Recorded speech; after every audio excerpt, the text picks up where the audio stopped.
Okay. We're streaming to Fox News today. Yeah. All of them, CNN, MSPN, we're doing all of them. We're doing all of them today. We're everywhere. Okay. Let me turn my phone on. Take my phone here, we're taking a plate on the table here. My phone, make sure my phone is not ringing. Okay, that's what I'm saying. There you go. All right, Madam Chair, it is now 1:01 p.m. We are ready to get started. Thank you, Yes. Dexter. Roll call. Wicks here. Donna Wicks, Danny Sherrod, absent. Thanks, Dexter, and thank you all for coming today. It is fantastic to see a full room so that we can share with you everything that is going on at the Little Rock Housing Authority, so thank you all for coming. The first item on our agenda is approval of the agenda. I have reviewed the agenda and I do approve the agenda for today that we're going to follow. The fourth item is the approval of the minutes. I have reviewed the minutes from our July 29th board meeting and I have reviewed and approved those minutes of the meeting. Our next item is item number 5, public participation, and I'm going to move it over to Dexter to see whether we have any residents or other public attendees who want to speak today. Madam Chair, we have no residents, attendees, or public attendees that would like to make any notices today. All right, thank you, Dexter. Well noted. We're then going to move on to our internal presentation. So Dexter, I turn it over to you for your executive staff summary of activities. Okay. Thank you, Madam Chair. As you know, Madam Chair, the staff has continued to work hard. It's good to have them here and see them here. To have them here at this meeting today, because one of the things that with the issues in reference to moving through the receivership, they've worked very hard. They work very hard to change. They work very hard to try to continue the mission every day, and I appreciate the staff for doing that every day. Our main focus has been on audit. Brian has led that effort, and the staff has worked closely with him to get him the information that they need. Also, we rolled out the annual plan and the ACOP that has been presented to all the sites, and Jada has led that effort in making sure that that's being done. And we put all the information at the sites that they need in reference to the current ACOP adjustments and the admin plan, so tenants can review for our next hearing. The next thing we have been focused on is one of the big accomplishments that we made was purging the wait list. We started that project with the help of the staff, putting in the efforts of putting everything together. Basically, we have what you call a big mail-out party, where the staff came together and put out about 8,000 letters that were on our wait list to send out, and did it in a big effort. And we've started that process, and we appreciate the effort that they put into getting that done.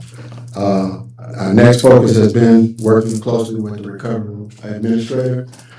We had the opportunity, executive staff had an opportunity to review the assessment done by the field office, and we've started to put together a plan in reference to, with the recovery administrator, on our processes of what we'll be working through. So we've started to meet with the ACD team, recovery administrator, and executive team. And I think the next step is the public housing team. So the recovery administrator has been very detailed and working with us closely to tell us what will be going on in reference to that process. And I'll give you more details later as we move forward on that. Okay. One of our main key points that I want to talk about is that there's been some movement in reference to Oxford improving over at Madison Heights. We've been making our mortgage payments on time. Good. We have increased occupancy. Southern Bancorp has approved for us to start on work of 4 units, which is part of that loan. Was supposed to $500,000, was supposed to bring about 8 units online, so they're giving us approval to start on 4. We've started on the installation of lights. We've done part of the project. They're finishing up. on the backside where we've had problems with lights, and they're working through that process. The other thing is that we anticipate that we should be receiving our funding in reference to the fortified roofing grant and getting that started in next month, which will put 50 roofs on Madison Heights, which is truly needed.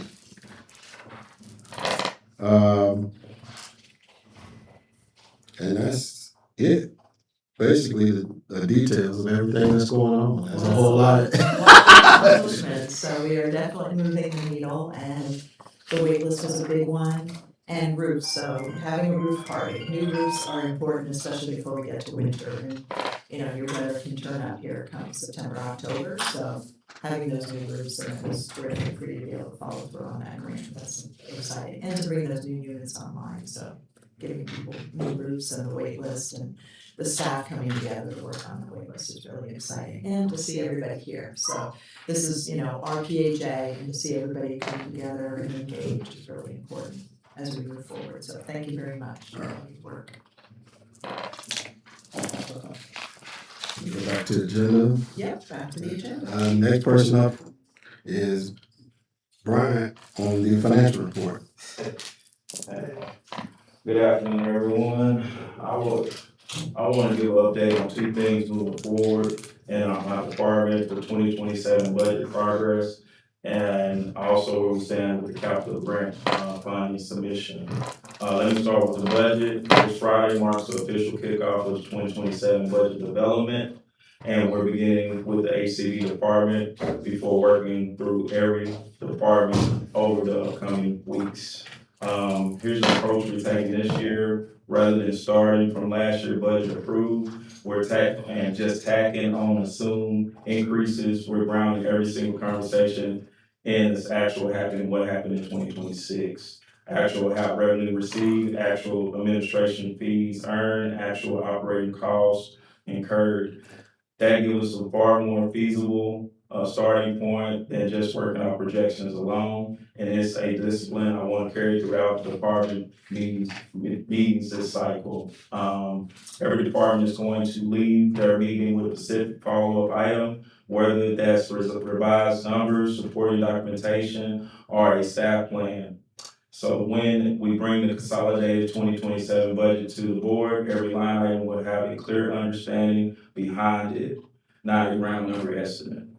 Now, turning to the capital side, the 2026 Capital Fund Program grant submission, HUD managed through the EPIC system, and it's not just one single upload. It requires a sequence of steps where we already have the board approved for the 5-year action plan through 2029, and we're working through remaining prerequisites before HUD will open our budget submission up.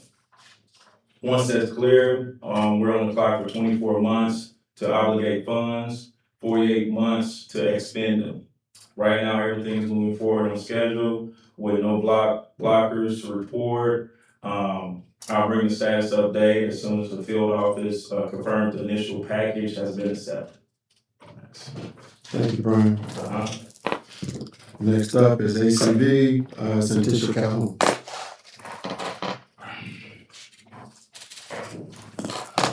Good afternoon.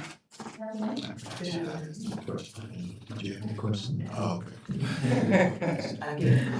Okay. So the HCV team is moving from identifying operational deficiencies to executing corrective actions, strengthening oversight and measuring results. The principal concerns are overdue annual certifications and past due inspections, and the continued implementation of the CMAP corrective action plan. Overall, we had about 75% utilization of our vouchers. Our strongest portfolio is our badge program. We are utilizing 100%, or we're utilizing 93% of that.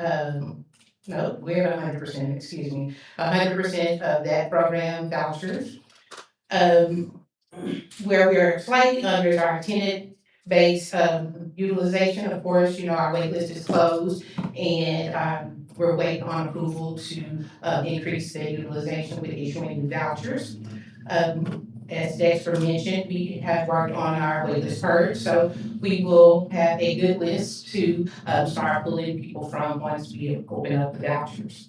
For annual certifications, our staff completed 88 of the backlog certifications in July. Since then, the staff completed an additional 55 of backlog certifications and 102 certifications that are due within the next 90 days. This demonstrates continued progress in reducing the backlog while maintaining current workload demands. To sustain progress and strengthen accountability, management has implemented a weekly production standard of 10 completed certifications for our housing specialists. With our inspections, we are currently at 122 past due inspections. I have introduced weekly production monitoring, individual accountability measures, and recurring performance reviews.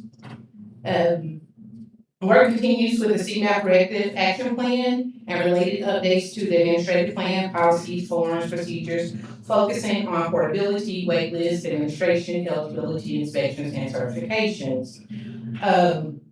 As Brian mentioned, we are working to reconcile our portability, receivables, and payables. So we are using Northridge Warehouse Authority as our first agency that we are working through to reconcile the books there.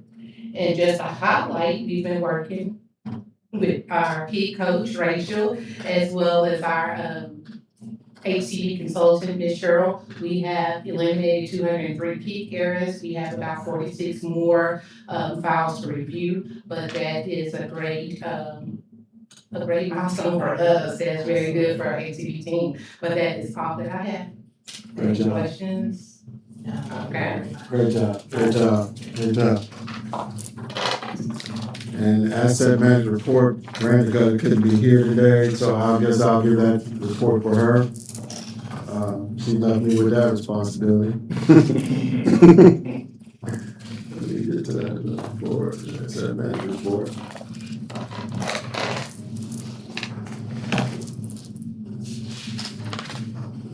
Just kind of give you some occupancy numbers, just kind of give you an idea of what our improvement has been in reference to what's been going on at our properties. One of our key recovery plans is to improve the occupancy at Madison after that. So just at Madison 1, we had a 3% change in occupancy. We went from 66 to 69%. At Madison 2, we went from 62 to 70%, which is an 8% plus. At Grand Mountain, we have stayed the same at 96%. Grand Mountain Senior Homes is at 95%. We did have a decrease of 1 unit, which put us at 90%, but that will be back up by the end of the month. Elm Street went from 88% to 92%, which is a 4% change, and our scattered sites have went from 78 to 83% increase, which is a 5% change.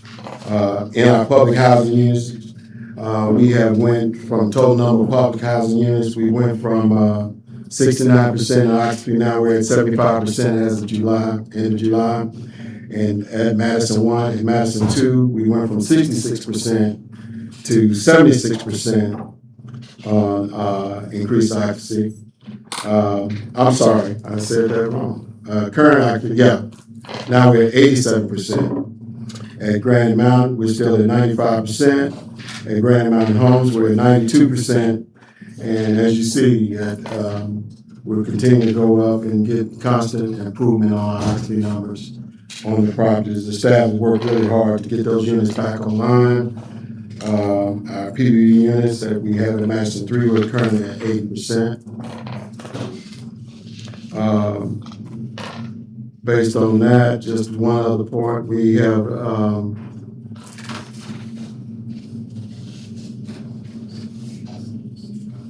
that should be it.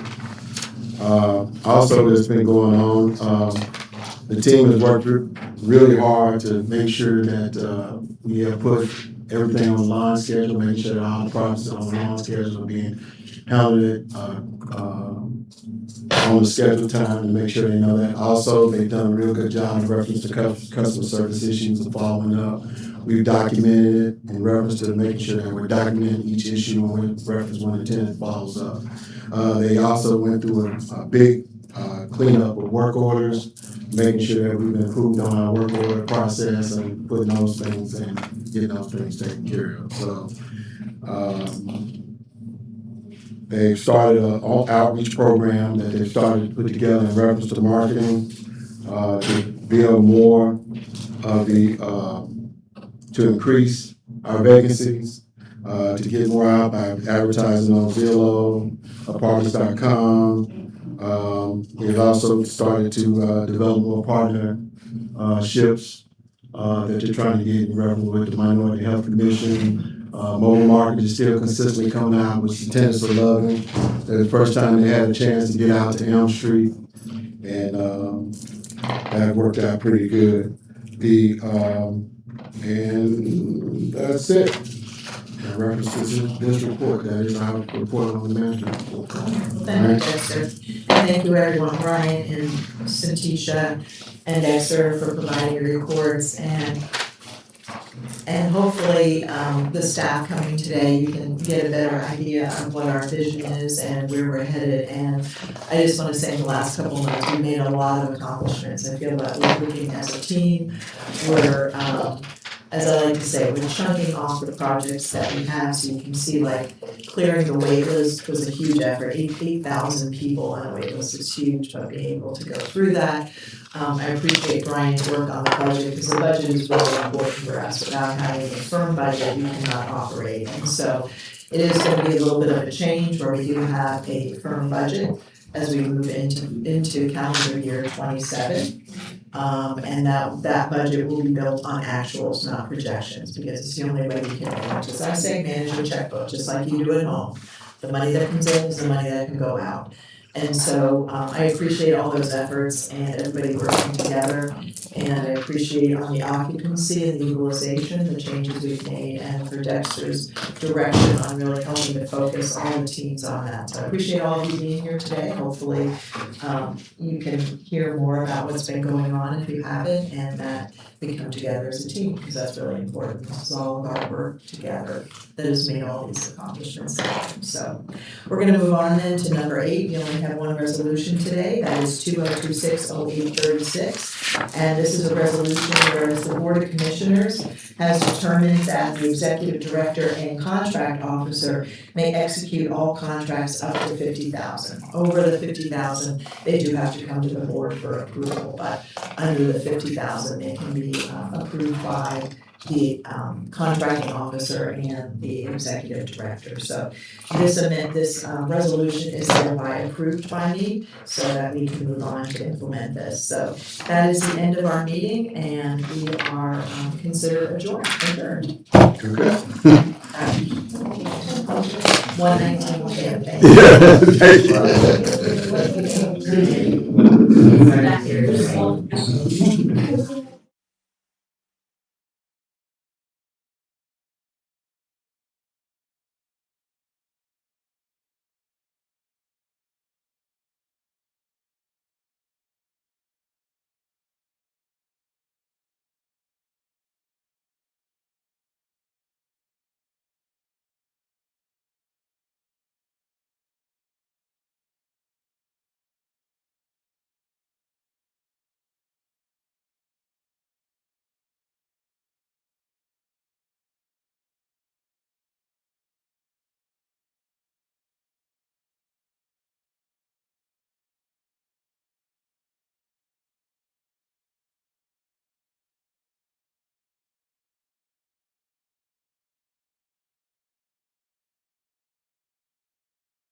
Dexter, will you please call to order?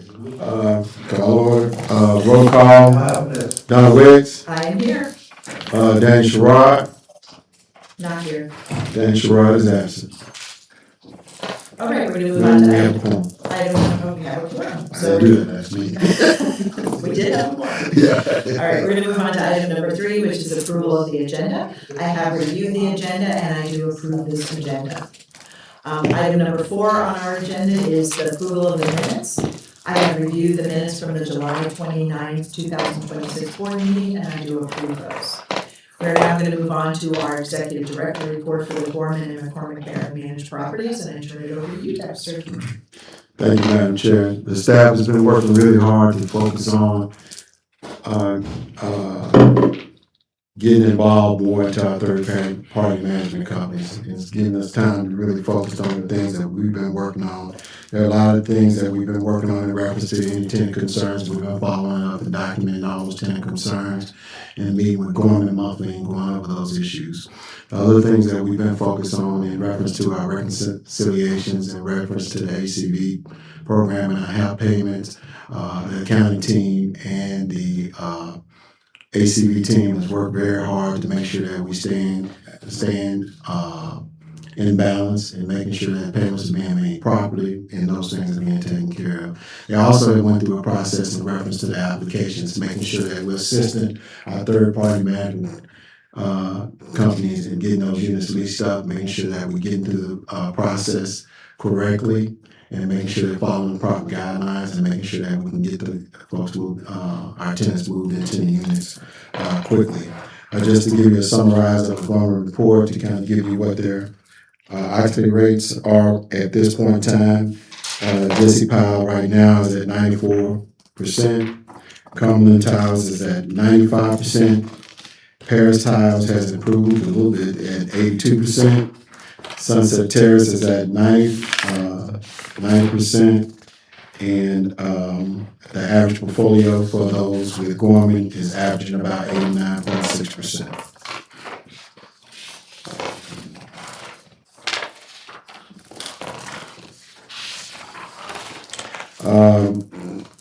We are scheduled to have meetings here soon in reference to discussing tenant receivables with the Gorman and both McCormick Barron that we're working with. To give you an update on what's going on at McCormick Barron, as you know, we only have 34 total project-based voucher units at McCormick Barron. Right now, out of that, we have 100 units at each property. Cumberland Manor, we have 60 units, and at Metropolitan Village, we have 60 units. We have 14 out of 17 PPV units that are leased at Cumberland Manor and 14 out of 17 at Metropolitan Village. Right now, that looks at a 82% occupancy rate for both properties that we have leased up in our PPV units. They've had some management changes over at McCormick Barron in reference to the manager. We've been working our ACV team and been meeting with them closely to get them built into the process. There's been quite a few changes in the last 3 months, so now we're meeting with a new manager and area manager and working with them closely to make sure that they understand the lease-up process and how the ACV PPV program works. And they've been meeting with our interim director and a PPV person to get that taken care of. So we've also started meetings with them also in reference to the reconciliation of HAP payments every month to make sure that those payments are correct and we're paying the right amounts every month. Madam Chair, that is my report in reference to the third in reference to CHAC. Thank you, Dexter. And yes, we have a new emphasis on working with our partners, Gorman and McCormick Barron, because at the end of the day, we are still accountable for those units. And so I appreciate Dexter and his team and Brian working through the financials to make sure that we are current, make sure the HAP is correct, that the PIC is updated, and that they are recording accurate information. So that's very important as it feeds into our financials, et cetera. So that big emphasis on working with them is very important. So that is item number 6, and item number 7 is comes to a conclusion of our nonprofit meeting today. So I call our meeting adjourned. Lot better?